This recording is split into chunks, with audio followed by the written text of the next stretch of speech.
Hey les bambins, j'espère que vous allez bien, en tout cas moi ça va nickel.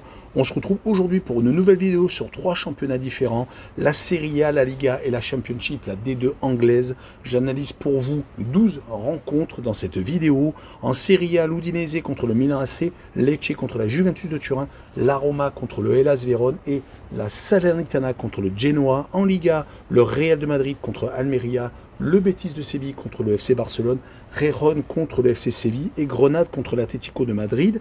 Et en Championship, Sunderland contre Hull City, Swansea contre Southampton, Leeds contre Preston North End et enfin Leicester contre Ipswich, le choc de cette journée. N'hésitez pas à venir nous rejoindre sur le site VIP et les réseaux sociaux. Tout est à l'écran et en description. N'oubliez pas vos pronostics, vos critiques positives ou négatives et surtout vos pouces pour faire monter la vidéo le plus haut possible. Et n'oubliez pas de rejoindre la communauté. On est en train de tutoyer les 15 900. Merci encore.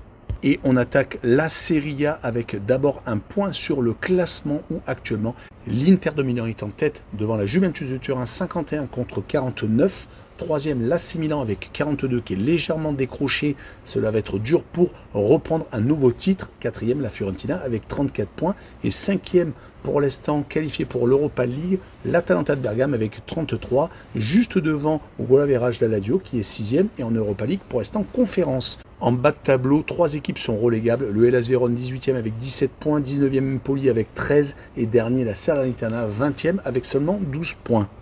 Et on attaque avec l'Udinese contre l'AC Milan. L'Udinese est en mauvaise posture, malheureusement pour eux. Ils sont 16e à seulement un petit point de la zone de relégation. Ils font beaucoup trop de matchs nuls actuellement. 3 sur les 5 derniers matchs de Serie A, même si les équipes qu'ils accrochent sont pas si mauvaises que ça, c'est-à-dire la Fiorentina, le Torino, Sassuolo. Ils ont gagné qu'une seule rencontre, c'était contre Bologne quand même, qui est 7e actuellement de la Serie A. Et ils n'ont perdu qu'une seule fois, c'était contre la Lazio à la maison. Donc c'est des résultats assez moyens malheureusement qui ne les font pas progresser car les matchs nuls ne font pas avancer. Et ils vont jouer contre l'AC Milan qui est 3e encore au classement, qui a 8 points d'avance sur le 4e, la Fiorentina. Donc ils sont bien classés encore pour aller en C1 la saison prochaine. Ils ont gagné 4 de leurs 5 derniers matchs, toutes compétitions confondues. Le point négatif est qu'ils sont éliminés de la Coupe d'Italie car ils ont été battus par l'Atalanta de Bergame à la maison. Ils se sont ressaisis dans la foulée contre l'AS Roma. D'ailleurs, c'est à cause de ce match-là que Mourinho a été limogé de l'AS Roma, une défaite de trop. Mon pronostic sera un match nul 2 buts partout car l'AC Milan se fait beaucoup trop accrocher quand il se déplace. Il y a eu 3 fois 2 buts partout lors des 5 derniers déplacements hors de ses bases.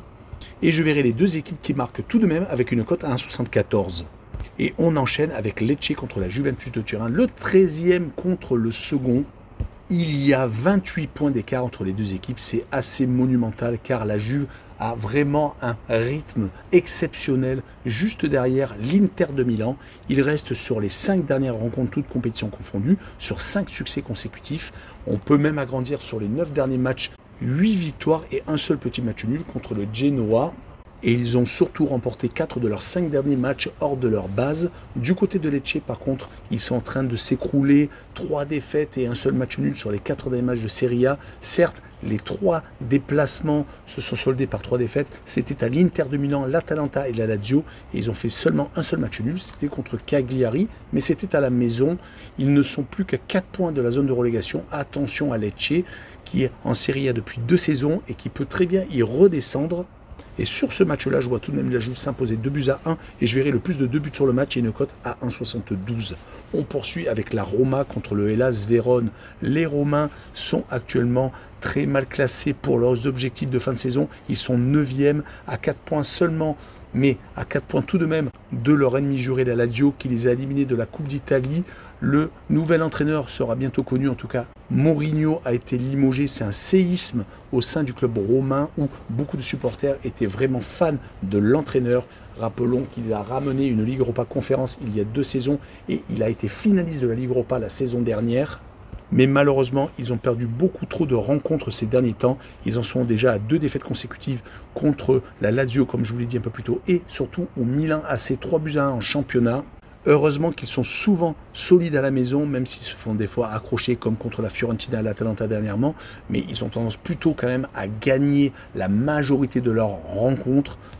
mais avec l'effectif qu'ils ont, c'est presque un peu logique. Ils ont joué contre le Hellas Vérone, qui est actuellement 18e, premier relégable, qui sur les 5 derniers matchs de Serie A a perdu à 3 reprises et a tout de même gagné à 2 reprises également contre Cagliari et contre Empoli. Mais à l'extérieur, c'est plutôt compliqué.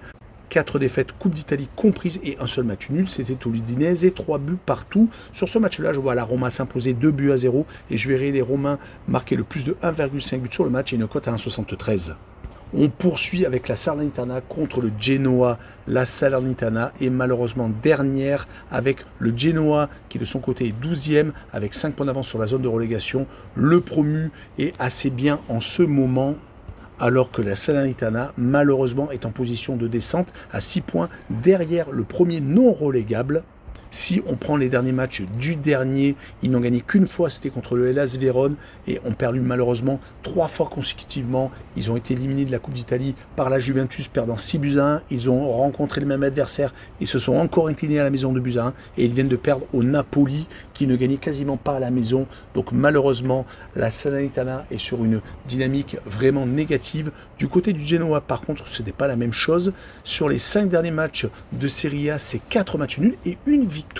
Leur dernière défaite remonte à un déplacement à Monza, c'était le 10 décembre. Donc cela fait plus de 1 mois presque et demi qu'ils n'ont pas perdu. Par contre, ils font beaucoup trop de partage de points. Sur ce match-là, je les vois quand même s'imposer 2-1 à l'extérieur pour le Genoa qui marque le plus de 1 but sur le match et une cote à 1,65. On enchaîne avec la Liga et on jette un coup d'œil sur le classement. Gijón, la surprise de ce début de saison, est première avec 49 points, une seule défaite. Deuxième, le Real avec 1 point de retard mais un match en moins. Troisième, l'Athletic Bilbao avec 41 unités et qui est donc en position de qualifier pour la C1. Quatrième, Barcelone avec 41 points. Et cinquième, l'Atlético de Madrid avec 38. Le sixième est la Real Sociedad, le futur adversaire du Paris Saint-Germain, avec 32 unités. En fin de classement, 3 équipes seront légables. Cadix 18e avec 15 points. 19e, Grenade avec 11. Et dernier, Almeria avec seulement 6 unités. Et malheureusement, 0 victoire au compteur. La première rencontre va être le Real de Madrid contre Almeria, le match des extrêmes avec le Real qui est pour l'instant second et Almeria qui est totalement largué et dernier. Le Real vient de se faire éliminer de la Coupe du Roi hier soir par l'Atlético de Madrid en prolongation, perdant 4-2, mais ils avaient réussi à gagner leur premier titre il y a peu de temps contre l'Atlético de Madrid, le même adversaire, gagnant 5-3 après prolongation. Les matchs à grosse intensité se sont donc succédés pendant 8 jours car ils ont rencontré 2 fois l'Atlético de Madrid et ont également battu Barcelone lors de cette finale de Supercoupe d'Espagne. Ils restent néanmoins sur une série quand même ultra intéressante avant cette défaite contre l'Atlético de Madrid. En prolongation, ils avaient enchaîné 7 victoires consécutives, toutes compétitions confondues. Ils vont jouer contre le dernier qui de son côté ne gagne pas. Ils ont gagné 0. On rencontre, comme je vous l'ai dit, un peu plus tôt. Mais ont tout de même accroché 2 équipes, Mallorca et Gijón, le premier du classement. Donc c'est plutôt intéressant. Surtout qu'ils n'ont pas pris de but contre le leader qui en marque énormément. Mais ces 3 défaites à l'extérieur à Barcelone, à l'Atlético et à Osasuna les laissent à la dernière place. Et je les vois tout de même s'incliner 3-1 au Real avec le plus de 3,5 buts sur le match et une cote à 1,76. On continue avec le Betis de Séville contre le FC Barcelone, une belle affiche en perspective. Le Betis est actuellement 7e alors que le Barça est 4e. Un match en moins pour les Catalans, mais 10 points d'écart au classement, donc il y a quand même un gouffre. Les Barcelonais viennent de se faire battre donc par le Real de Madrid en finale de la Supercoupe d'Espagne, mais ils viennent de se qualifier contre l'Union Salamanque 3-1 hier soir en Coupe du Roi. Donc ils se sont réveillés tout de même après cette contre-performance. Ils avaient pourtant enchaîné des bonnes victoires, que ce soit contre Osasuna ou Las Palmas en championnat, ou en Coupe du Roi contre l'équipe amateur de Barbastro. Mais ils prennent tout de même encore trop de buts, surtout contre des équipes qui sont beaucoup plus faibles. Ils arrivent néanmoins à trouver l'essence de gagner quand ils se déplacent chez des équipes qu'ils doivent battre. Et ils vont jouer contre le Betis de Séville qui a des résultats un peu en dents de scie, qui vient de gagner contre Grenade en championnat, mais qui a été éliminé de la Coupe du Roi par Alaves. Ils avaient également perdu contre le Celta Vigo le 3 janvier, donc l'année 2024 a assez mal commencé, même si elle vient légèrement de s'améliorer. Ils avaient fait beaucoup de matchs nuls fin 2023 contre 2 gros bras, la Real Sociedad et Gijón. Mais contre le Barcelone de Xavi, je les vois perdre 2-1 et je vois les équipes qui marquent tout de même avec une cote à 1,62. Et on enchaîne avec le leader qui joue contre Séville, le premier donc contre le 17e. Séville ne s'en sort pas, ils n'ont qu'un point d'avance sur la zone de relégation. Ils viennent certes de gagner en Coupe du Roi à Retafe, mais tout de même, ils perdent beaucoup trop de matchs. Donc quand ils reçoivent l'Athletic Bilbao et Alaves, sont sortis vainqueurs de leur dernier duel. Ils avaient également perdu contre l'Atlético de Madrid. Donc sur les 5 derniers matchs, toutes compétitions confondues, seulement 2 victoires, toutes en Coupe d'Espagne et 3 défaites, toutes en championnat. Attention à ce déplacement périlleux chez le leader qui de son côté a gagné 3 de ses 4 derniers matchs. Ils ont certes été accrochés par Almeria, mais ont gagné une fois de plus en Coupe du Roi contre le Rayo Vallecano, et une fois de plus ils ont marqué beaucoup de buts, 3 cette fois-ci. Ils en avaient mis 4 à l'Atlético de Madrid dans un match dantesque le 3 janvier, gagné 4-3 avec un triplé de Morata. Rayron est donc une machine à marquer à la maison et je les vois gagner 3-1 sur ce match-là avec le plus de 1,5 buts sur le match et une cote à 1,67. Et on finira par Grenade contre l'Atlético de Madrid. Grenade est actuellement avant-dernier alors que l'Atlético de Madrid est 5e. L'Atlético vient de réaliser la bonne opération avec cette qualification en éliminant l'ennemi, le Real. Ces 4 buts, dont celui de Griezmann, fait énormément de bien car ils avaient perdu en demi-finale de la Supercoupe d'Espagne contre le même adversaire, prenant 5 buts après prolongation, mais en marquant tout de même 3. On rappelle qu'ils ont réussi lors des 5 dernières rencontres, toutes compétitions confondues, à s'imposer 3 fois, mais à en perdre 2 contre le Real et contre Rayron, les 2 premiers du classement. Ils avaient également réussi à s'imposer contre Séville et contre Lugo, une équipe amateur en Coupe du Roi. Donc c'est une équipe qui alterne le chaud et le froid, même si quand ils jouent contre des gros, ils ont tendance à être en difficulté. Contre des équipes plus faibles, ça a l'air d'aller, mais ils peuvent tout de même perdre quelques points.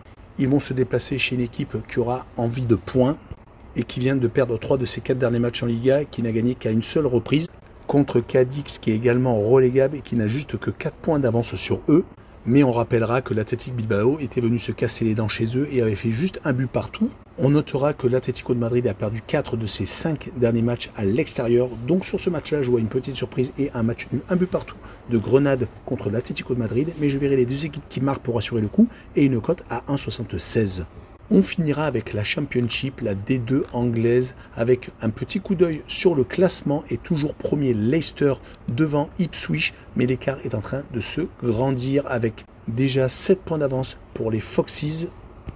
3e Southampton, l'autre relégué de la saison dernière qui est avec 55 points en train de se resserrer par rapport à Ipswich Town. 4e Leeds United, le 3e relégué qui a 51 points. Donc vraiment les anciens pensionnaires de Première Ligue veulent absolument vite remonter. 5e West Bromwich Albion avec 45 points et 6e Coventry avec 40 unités. Les 3 relégables sont 22e Sheffield Wednesday avec 22 points, 23e Queen's Park Rangers avec 21 et dernier Rotherham United avec seulement 10 points et 24e. On débute ces 4 rencontres avec Sunderland contre Hull City. Sunderland est 7e, Hull est 9e. Il n'y a qu'un point d'écart entre les 2 équipes, mais tout est serré pour les playoffs. La route aux playoffs est vraiment difficile. Il n'y a que 4 points entre le 6e et le 14e. Donc une belle série peut permettre à l'équipe du milieu de tableau à se retrouver en play-off en fin de saison. Mais quand on voit la dynamique des 2 clubs actuellement, on s'aperçoit que c'est plutôt moyen. Sunderland vient de se faire éliminer de la FA Cup par Newcastle, ce qui est assez logique. Ils ont enchaîné par une défaite à Ipswich Town, le second du classement. Ils restent sur une série moyenne donc en championnat avec 2 victoires, un nul et 2 défaites. Du côté de Hull, ce n'est pas beaucoup mieux car ils ont perdu à 3 reprises toutes compétitions confondues. Ils ont été éliminés de la FA Cup après une seconde manche contre Birmingham City et ils restent sur 2 défaites en championnat. Ils se sont fait battre par l'un des relégables Sheffield Wednesday et par Norwich à la maison. Donc sur cette rencontre, je vois Sunderland s'imposer 2-1. Je verrai les 2 équipes qui marquent et une cote à 1,70. On poursuit avec Swansea City qui est 15e, qui reçoit Southampton qui est 3e, qui est en pleine bourre. Southampton est bien remonté. Ils ne sont plus qu'à 3 points du second Ipswich Town. Ils ne sont donc plus très loin de leur objectif de remontée immédiate. Southampton vient de gagner 2 fois 4-0 en FA Cup contre Walsall et également contre Sheffield Wednesday, donc sur le même score, 2 clean sheets consécutifs. Ils avaient été accrochés par contre par Norwich City il y a 3 matchs de cela, mais à domicile, ils sont vraiment monumentaux. Ils n'arrêtent pas de marquer. Ils ont marqué exactement 19 fois sur les 5 dernières réceptions. À l'extérieur, ils ont un peu plus de mal, même s'ils ne perdent pas, mais par contre, ils font beaucoup trop de matchs nuls. Ils ont encore fait un but partout lors du dernier déplacement, donc à Norwich, comme j'ai dit un peu plus tôt. Et ils vont jouer contre Swansea, qui de son côté ne perd pas beaucoup plus. 2 victoires et 2 matchs nuls lors des 4 dernières rencontres. Les 2 matchs nuls étaient à l'extérieur alors que les 2 victoires ont été à la maison. Une qualification en FA Cup contre une équipe amateur et une victoire contre West Bromwich Albion, une équipe qui est tout de même classée en 5e position. Donc sur ce match-là, je vois bien un match nul, un but partout, et je verrai le away no bet et le match nul rembourser ces victoires de Southampton à l'extérieur avec une cote à 1,67. La rencontre suivante est Leeds United contre Preston North End. Leeds est 4e alors que Preston est 12e en position encore potable de qualification pour les prochains playoffs. Leeds par contre est à 7 points de la montée directe en première ligue et juste 4 points derrière le 3e, donc tout est encore jouable pour Leeds qui vient d'enchaîner 3 succès consécutifs, Coupe d'Angleterre comprise, à chaque fois sur le score de 3-0. Les 3 dernières victimes ont été Birmingham, Peterborough et également Cardiff City. Dommage qu'ils aient perdu 3 fois à l'extérieur à Sunderland, Preston et West Bromwich Albion, sinon ils seraient beaucoup plus haut. Leur adversaire du soir est Preston, qui les a battus il y a peu de temps, le 26 décembre. Depuis, ils ont malheureusement perdu à 3 reprises, dont une fois en FA Cup à Chelsea 4-0. Ils viennent tout de même de se ressaisir contre Bristol à la maison. Heureusement que Preston d'ailleurs gagne beaucoup à domicile car à l'extérieur c'est beaucoup plus compliqué. Ils sont actuellement donc 12e, sont encore en position pour se qualifier pour les playoffs. Mais sur ce match-là, je vois Leeds prendre sa revanche par rapport au 26 décembre et gagner 3-0. Et je verrai le plus de 2,5 buts sur le match et une cote à 1,66. Et on finira par le choc de la journée, Leicester contre Ipswich Town. Leicester doit mettre un terme final à la lutte avec son second. Ils ont certes perdu 3-1 à Coventry, mais cela ne les empêche pas d'avoir encore beaucoup d'avance. Exactement 7 points sur le second. Ils ont enchaîné par contre énormément de victoires consécutives à la maison, ce qui leur permet d'avoir autant d'avance. 9 victoires et une seule défaite, c'était contre Leeds United le 3 novembre. Mais comme ils ont quasiment autant de bons résultats à la maison qu'à l'extérieur, ils sont quasiment injouables. Ipswich de son côté essaye de tenir le rythme. Ils l'ont tenu pendant très longtemps, mais malheureusement actuellement c'est beaucoup plus compliqué. Ils font beaucoup trop de matchs nuls, 3 sur les 4 dernières rencontres. Heureusement qu'ils ont battu Sunderland 2-1 lors de la dernière réception, sinon ils seraient beaucoup plus loin. Ils sont encore qualifiés en FA Cup, ils viennent de battre Wimbledon également le 6 janvier. On notera qu'à l'extérieur, sur les 5 derniers déplacements, c'est 2 victoires, 1 nul et 2 défaites. Sur ce match-là, je les vois perdre 2-1 à l'extérieur et je verrai Leicester marquer le plus de 1,5 but sur le match et une cote à 1,85. Voilà, on en a fini avec cette vidéo. N'hésitez pas à venir nous rejoindre. Ciao les bambins!